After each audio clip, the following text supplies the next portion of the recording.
इस कार्यक्रम के पुण्यार्जक हैं संरक्षक श्री एम के जैन, श्री श्यामलाल जैन, श्री अनिल जैन, श्री सुरेंद्र कुमार जैन, श्री श्यामलाल जैन, श्री कमल बी जैन।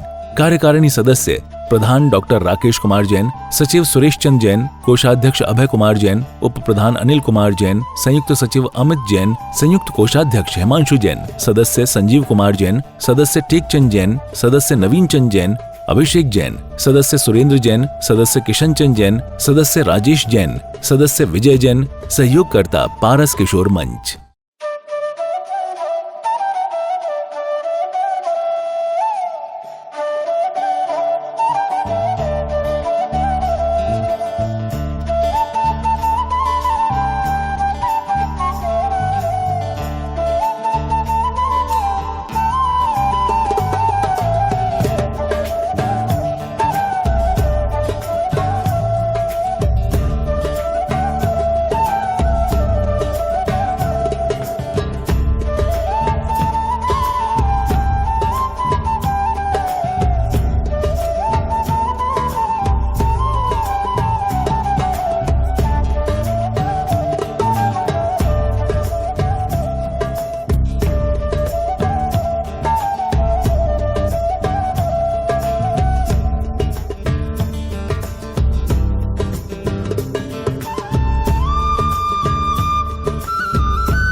हर दिशाएं दिनकर को जन्म नहीं देती, हर दिशाएं दिनकर को जन्म नहीं देती, हर रात पूनम के चांद को जन्म नहीं देती।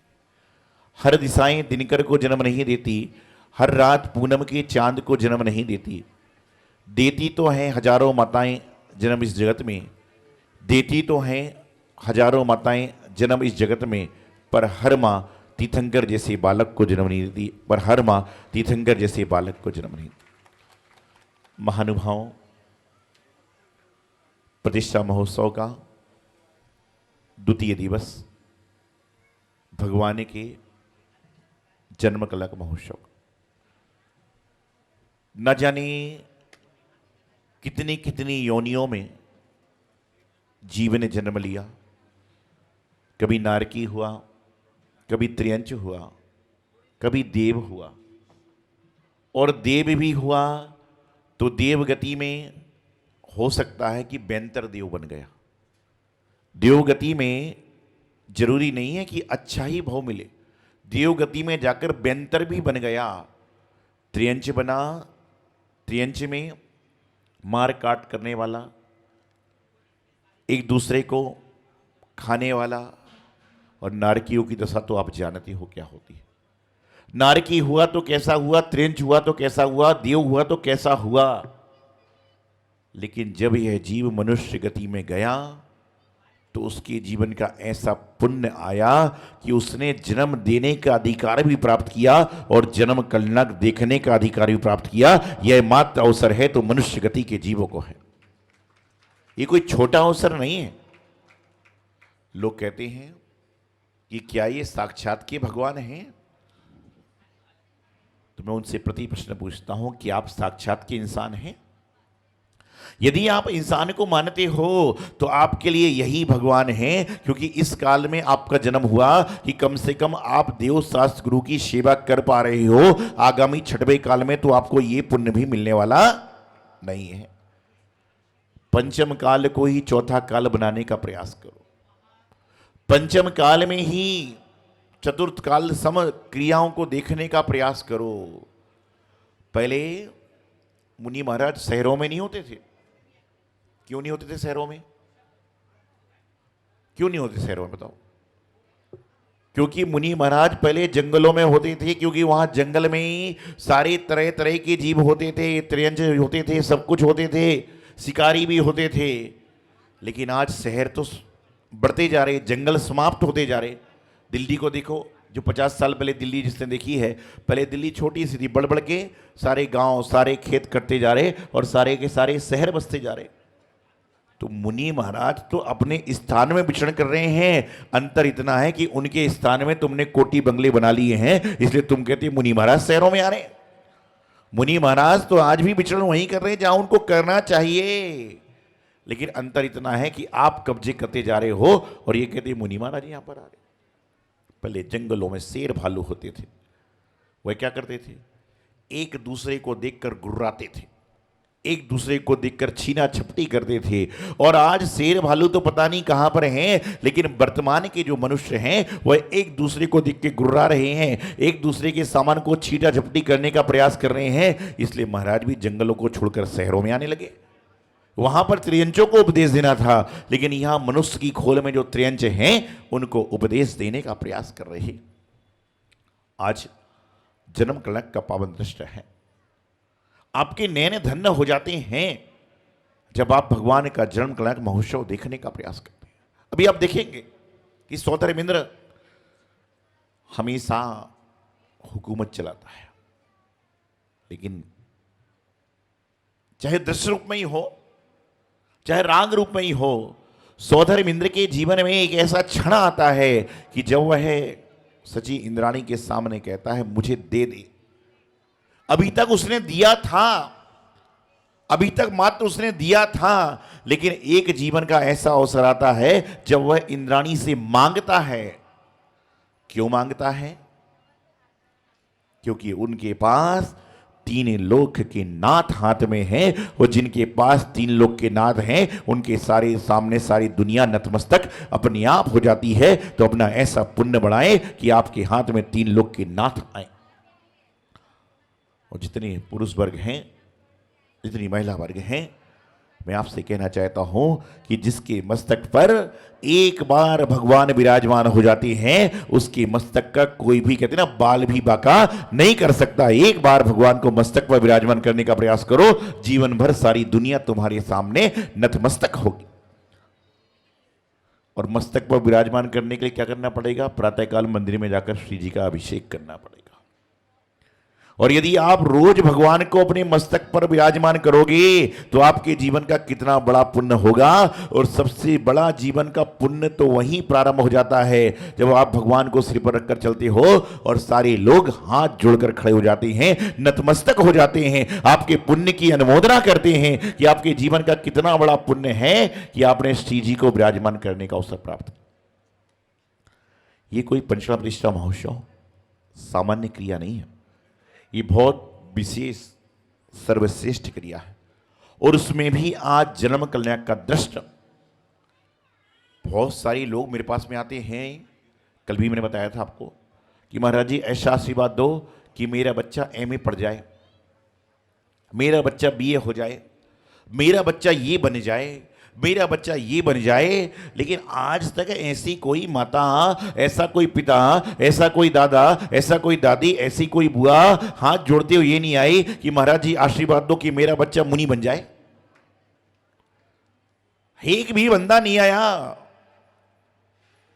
किसी के भाव हैं कैसे? है क्या? झूठ में भी आदमी हाथ खड़े नहीं कर रहा। मैंने पूछा कोई भी व्यक्ति ऐसा है कि जिसके भाव ऐसे हैं कि मेरा बेटा मुनि बन जाए? चलो बेटे की छोड़ो, ऐसे कितने लोग हैं जो चाहते हैं मेरे सास ससुर माताजी महाराज बन जाए। अब बोले ये बोलेंगे तो घर में झगड़ा हो जाएगा। मैं आपको बताना चाह रहा हूं कि ऐसा कोई व्यक्ति नहीं आता कि मेरे परिवार वाले माता जो मेरे परिवार में जन्मा बालक बालिका है मुनि बन जाए, हरिका बन जाए, माता पिता बन जाए, कुछ भी बन जाए, लेकिन धर्म के मार्ग पर चले कोई नहीं आता। ये कहने तो सभी लोग आते हैं इंजीनियर बन जाए, कलेक्टर बन जाए, तमाम बन जाए, कोई बात नहीं। आपके अंदर इतनी सामर्थ्य नहीं है कि आप झूठे से भी ये कह सको कि मेरा बच्चा मुनि बन जाए, मेरी बच्ची माताजी बन जाए, कोई बात नहीं, चलेगा। लेकिन आप जब भी देव शास्त्र गुरु के सामने नतमस्तक हो, एक ही भावना भाव कि हे भगवान हमारी जीवन में सुख शांति समृद्धि बनी रहे और हमारे घर के जो बालक बालिका हैं कम से कम जिन्हें धर्म के भक्त बने रहे, इतना आशीर्वाद दो कि देव शास्त्र गुरु के प्रति भक्ति करने वाले हो, इतना तो आशीर्वाद दो। ये तो आप सब चाहते कि नहीं चाहते? ये भी नहीं चाहते क्या?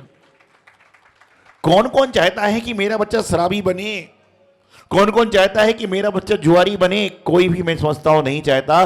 जो व्यक्ति शराब पीता है वह भी यह नहीं चाहता कि मेरा बच्चा शराबी बने। जो व्यक्ति चोरी करता है वह भी नहीं चाहता कि मेरा बच्चा चोरी करे। जब आप अपने बच्चों को वह कार्य कराना नहीं चाहते तो आप वह कार्य क्यों करते हो?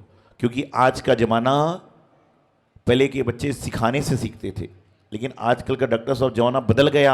आज के बच्चे सिखाने से नहीं बल्कि दिखाने से सीखते हैं। यदि तुम घर में उठकर प्रातःकाल भगवान का वंदन कर रहे हो तो संध्या काल में बच्चा भगवान की आरती जरूर कर लेगा। लेकिन प्रातःकाल उठकर तुम बेड टी पी रहे हो तो बच्चा रात को होटल में खाने पीने वाला निकल जाए तो कोई बड़े आश्चर्य की बात नहीं। जन्म कल्याण का प्रसंग है और जन्म कल्याण के पावन प्रसंग पर आप सभी देखते हैं कि जब तीर्थंकर भगवान का जन्म होता है तो तीनों लोकों में एक क्षण को ही सही शांति का अनुभव हो जाता है। नारकी जीव जो होते हैं वह भी नरक में कभी शांति नहीं है। और मैं तो हमेशा ये कहता हूं कि जब घर में वाद विवाद हो, वाद विवाद समझते हो? वाद विवाद पति बोलता है कि पत्नी बोलती है? कुछ लोग नहीं बोल रहे क्योंकि जोड़े से हैं, जो सिंगल है वही बोल दो। जब वाद विवाद होता है तो पति बोलता है कि पत्नी बोलती है? एक बार ऐसा ही हुआ, एक पति पत्नी में झगड़ा हो रहा था। ये आम बात है, कोई बात बड़ी नहीं, कोई विशेष बात नहीं है। पति पत्नी में झगड़ा चल रहा था। पत्नी कह रही थी गाय का दूध निकलेगा, उसकी मलाई बनेगी और मलाई मेरी मां खाएगी। पत्नी कह रहा था गाय का दूध निकलेगा, मलाई बनेगी और मलाई मेरी मां खाएगी। पति कहता नहीं, गाय का दूध निकलेगा, घी बनेगा और घी मेरी मां खाएगी। दोनों में विवाद बढ़ गया। विवाद बढ़ता गया तो विवाद का स्तर भी बढ़ता गया। पहले विवाद रेडियो के जैसा था, रेडियो चलता है कमरे में हो जाती है। विवाद बढ़ा, टेप रिकॉर्डर के जैसा हो गया। टेप रिकॉर्डर होता है कमरे के बाहर तक आवाज़ आती होती है। फिर विवाद बढ़ा, सीडी प्लेयर जैसा हो गया कि पूरे घर में आवाज़ जाने लगी। और जब ज़्यादा बात विवाद बढ़ गया तो डीजे सिस्टम जैसा हो गया, पूरे मोहल्ले को सुनाई देने लगा। तो डीजे सिस्टम में वाद विवाद चालू हो गया। इतने में पड़ोसी आया डंडा लेके, और डंडा लेकर आया और उसने घड़े फोड़ने चालू कर दिए। घर के अंदर जितने मिट्टी के घड़े पड़े थे सबको धराधन फोड़ना चालू कर दिया। कांच की टेबलें फोड़ना चालू कर दी। तो दोनों पति पत्नी वाद विवाद छोड़कर उससे लड़ने लगे कि तुम हमारे घर के मटके कांच की चीजें क्यों फोड़ रहे हो। अरे बोले, तुम दोनों यहां लड़ रहे हो और तुम्हारी जो गाय भैंस है वो मेरा खेत चल रही है।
इस कार्यक्रम के पुण्यार्जक थे संरक्षक श्री एम के जैन, श्री श्यामलाल जैन, श्री अनिल जैन, श्री सुरेंद्र कुमार जैन, श्री श्यामलाल जैन, श्री कमल बी जैन।